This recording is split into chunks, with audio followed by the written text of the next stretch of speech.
Santo estava sobre ele. Revelara-lhe o Espírito Santo que não passaria pela morte antes de ver o Cristo do Senhor.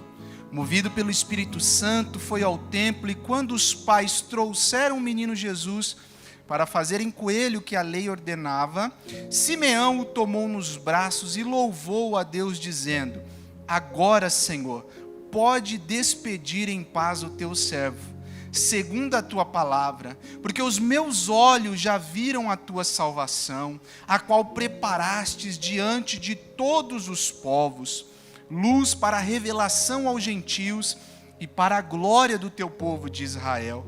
E estavam o pai e a mãe do menino admirados do que ele se dizia. Simeão os abençoou e disse a Maria, mãe do menino: eis que este menino está destinado tanto para a ruína, como para o levantamento de muitos em Israel, e para ser alvo em contradição.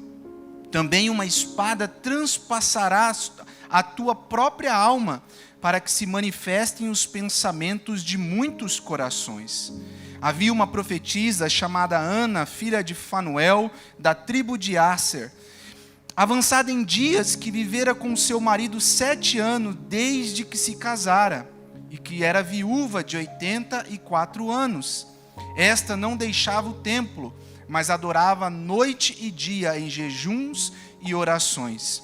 Chegando naquela hora, dava graças a Deus e falava a respeito do menino a todos os que esperavam a redenção de Jerusalém. Amém, queridos? Que Deus fale ao nosso coração. Irmãos, essa semana, meditando um pouco sobre esse texto, sobre esse acolhimento do Salvador, e quando eu digo acolhimento, é no sentido de tomar nos braços, de pegar nos braços o menino, o Salvador. Todos sabem, né, que se Deus quiser, o ano que vem eu vou pegar a minha Helena nos braços, e eu fiquei pensando muito nisso essa semana. Quando Jesus foi pego nos braços por Simeão, a alegria de Simeão.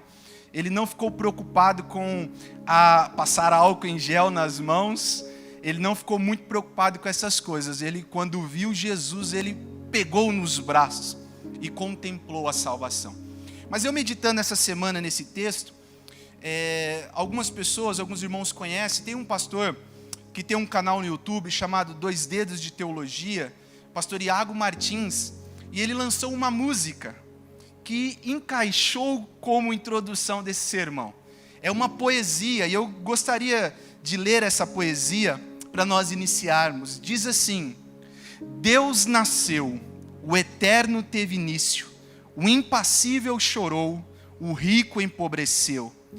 Deus nasceu, o vigia dormiu, o verbo balbuciou, a chama alvoreceu. O onipotente engatinhou, a sabedoria aprendeu, o fundamento tropeçou. Banharam o Redentor, criaram o Criador. Num colo se alinhou, se aqueceu.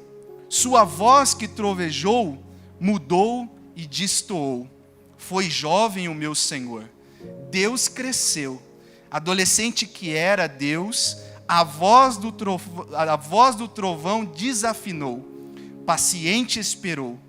Para a cruz se preparou. Deus morreu.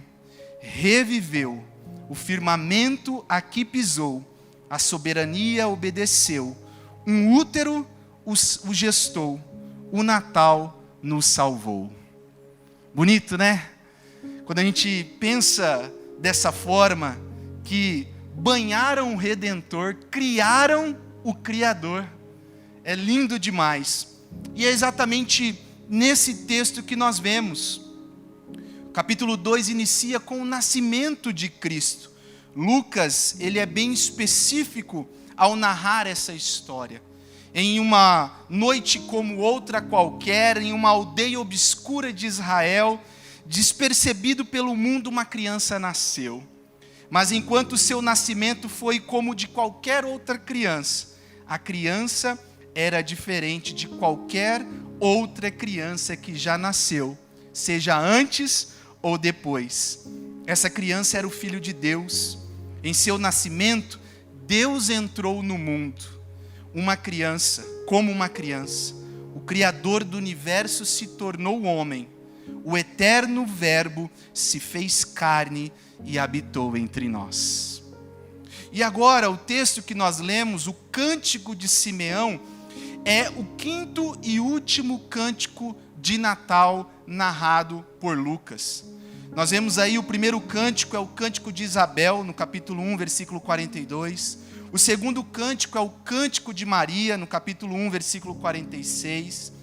No terceiro cântico, o Cântico de Zacarias, capítulo 1, versículo 67.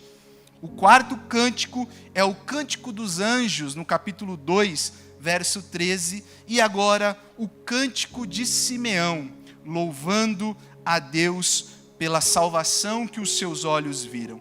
Esse é um cântico de um homem que aguardava com muita expectativa a consolação do seu povo.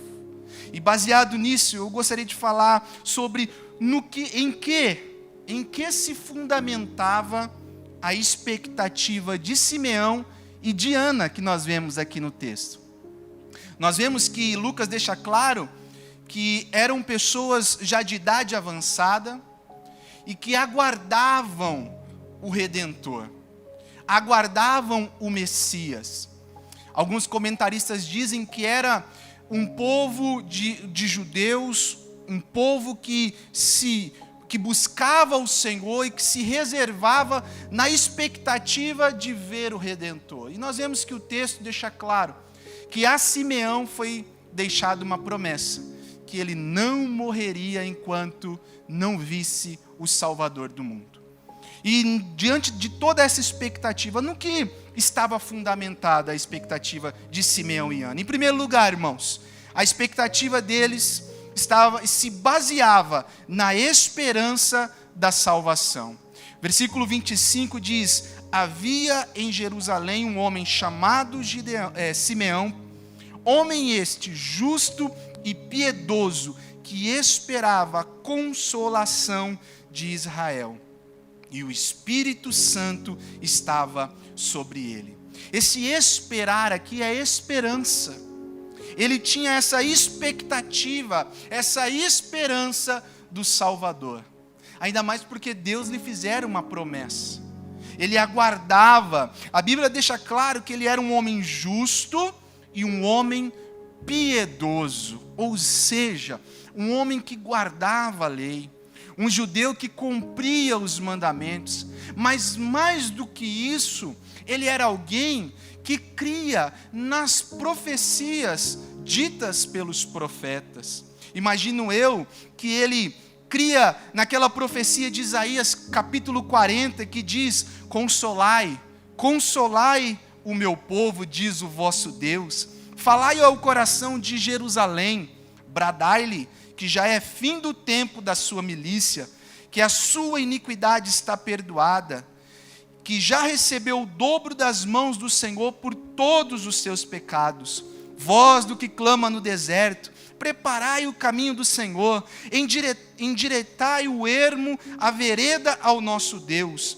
Todo vale será aterrado e nivelado, todos os montes e outeiros, o que é tortuoso será retificado, e os lugares escambrosos aplanados. A glória do Senhor se manifestará, e toda a carne a verá, pois a boca do Senhor o disse. Eu creio, irmãos, que Simeão ele guardava essas promessas, essas profecias dos profetas. Mas não só dos profetas. Eu creio também como um judeu piedoso e justo, ele guardava também a lei, representada por Moisés. E Moisés, em Deuteronômio, capítulo 18, verso 18, ele diz: levantarei um profeta no meio de seus irmãos, semelhante a ti, e cuja a boca porei as minhas palavras. Este era um homem que guardava todas essas profecias.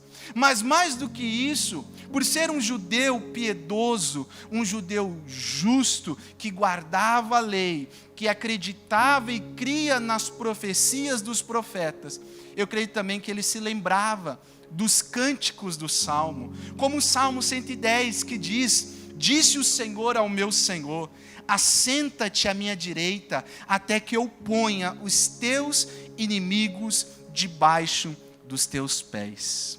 Todos estes versículos, irmãos, versículos que falam do Messias vindouro, daquele que viria para salvar o seu povo.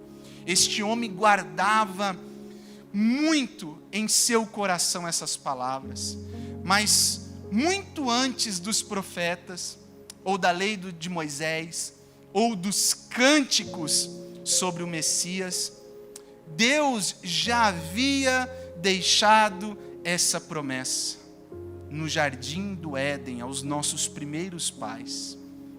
Quando os nossos primeiros pais são enganados, cedem ao pecado, com eles trazem para nós essa descendência pecaminosa, a natureza, o pecado.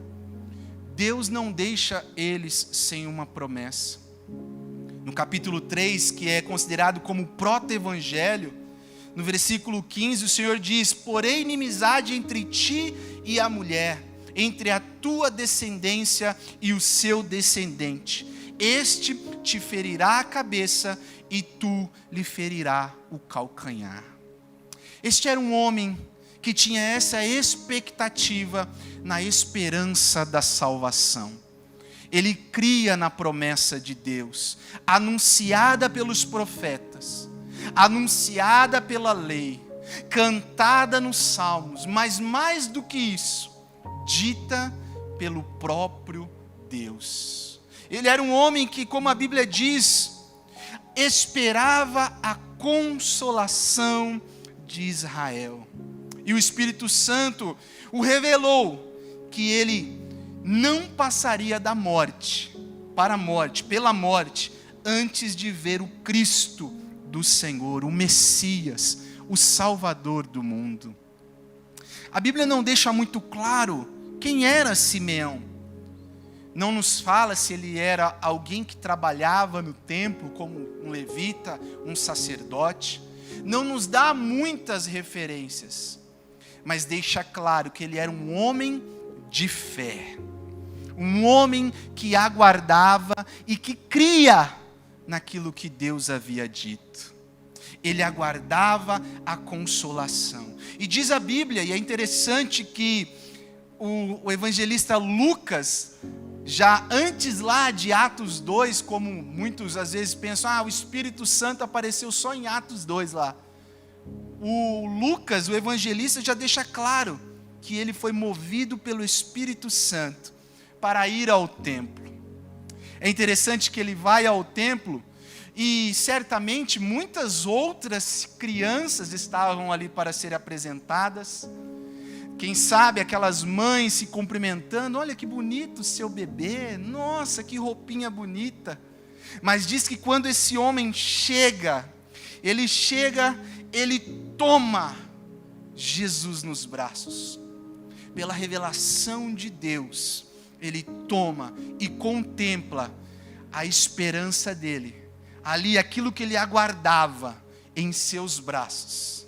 Ele olha e diz: Senhor, agora o teu servo pode partir, o teu servo pode morrer, porque os meus olhos viram a salvação, viram Jesus. O próprio nome Jesus é salvação, é o Senhor que salva. E ele contempla. Então a primeira expectativa que nós vemos, que estava baseado em Simeão e Ana, é a expectativa da esperança da salvação. Segunda expectativa que se baseava, essa fé, se fundamentava, essa expectativa de Simeão era na extensão da salvação. E é muito lindo isso, irmãos. No versículo 31 e 32, num cântico, você repare na sua Bíblia, que o cântico normalmente é destacado, ele salta um pouquinho para o lado, né? O texto aí você vê que ele dá um espaçamento diferente, porque agora o evangelista está dando ênfase no cântico dele. E no versículo 31 e 32, mostra a expectativa da extensão da salvação que Simeão cria. Ele diz: a qual preparastes diante de todos os povos, luz para a revelação aos gentios e para a glória do teu povo de Israel. A expectativa dele se baseava na extensão da salvação. É lindo ler isto porque nós estamos falando de um judeu. Lembre-se, temente, piedoso, justo, guardava a lei, cumpria todos os mandamentos. E é bem sabido que os judeus se orgulhavam de ser o povo escolhido de Deus através da promessa feita a Abraão. Com isso, eles desprezavam todos aqueles que não eram judeus. A grande briga, e escritos do apóstolo Paulo é justamente na argumentação de que Deus tem um povo de todas as nações, de todas as línguas, de todas as tribos. E agora nós estamos vendo aqui um judeu, Simeão, que está reconhecendo que a salvação ela é estendida a todos os povos da terra, a toda a etnia, não só aos judeus, não só aqueles a qual Deus fez a promessa a Abraão, mas a todos. Ele vê que a expectativa dele estava baseada na extensão, aonde a salvação alcançaria. Este menino, que agora está em seus braços, não fora dado somente para a consolação do povo de Israel, mas para todo aquele que crê em seu nome. Ele contempla isso, e ele diz que este menino foi preparado diante de todos os povos como luz para a revelação. É lindo quando Paulo diz lá em Gálatas 3, versículo 28 e 29, não há mais judeu, nem grego, nem escravo, nem liberto, nem homem, nem mulher, porque todos vós sois um em Cristo. E se sois de Cristo, também sois descendentes de Abraão e herdeiros segundo a promessa. Essa salvação que Simeão cantou aqui, foi estendida a mim, foi estendida a você. É por isso, irmãos, que nós podemos estar aqui nessa noite. É por isso que nós podemos louvar ao Senhor. Porque lá atrás, ao acolher o menino em seus braços, ele olha e canta: este menino é luz para todos os povos. É como se ele ecoasse as palavras de Isaías no capítulo 42, no verso 6. Que diz que o Messias seria uma luz para todas as nações. É lindo isso, irmãos, porque a salvação do Senhor alcança todos os povos, de todas as línguas, não escolhe classe, não tem rico nem pobre, não tem senhor nem escravo, não tem homem, não tem mulher, não tem predileto. Todos são alcançados por esta salvação. O Natal é isso, irmãos. É o nascimento de alguém que veio para nos salvar, para estender essa salvação. Em terceiro lugar, irmãos, no que se baseava a expectativa de Simeão e Ana? A expectativa deles se baseava no paradoxo da salvação. Ou, melhor, no contraste que a salvação traz. Há um julgamento, meus irmãos, na salvação. Há um julgamento, uma separação, uma sentença. Olha o que ele diz no verso 34. Simeão os abençoou e disse a Maria, mãe do menino: eis que este menino está destinado tanto para a ruína como para levantamento de muitos em Israel e para ser alvo de contradição. Nós devemos nos lembrar que na salvação há uma sentença, há uma separação, há um julgamento. João, no capítulo 3, no verso 17, ele vai dizer: porquanto Deus enviou o seu Filho ao mundo, não para que julgasse o mundo, mas para que o mundo fosse salvo por ele. Quem nele crê não é julgado. O que não crê já está julgado, porquanto quem não crê no nome do Filho de Deus já está julgado. E o julgamento é este, que a luz veio ao mundo, e os homens amaram mais as trevas do que a luz, porque suas obras eram más. Pensando um pouco hoje à tarde, dando uma repassada no texto, eu fiquei pensando quantos que neste dia estão preocupados com as festas. O Natal é um momento de festa. Sim. O Natal é o momento de nos alegrarmos. Sim. Mas o Natal também é um momento de salvação. Esse é o paradoxo. Esse é o contraste. Muitos lembram-se de Jesus somente nessa data. E hoje, né, vendo também algumas nas redes sociais, pessoal colocando aquele, não é um meme, mas frases, né? Aí tinha lá o rapaz sentado com Jesus. E aí o rapaz dizendo assim: Senhor, eu queria te pedir. Aí Jesus fala: mas calma aí, o aniversário é meu ou é seu? E muitas vezes a gente se esquece disso, que no nascimento de Jesus há salvação, mas que a salvação também é um julgamento, é uma sentença, porque aquele que crê será salvo, mas aquele que não crê já está sentenciado.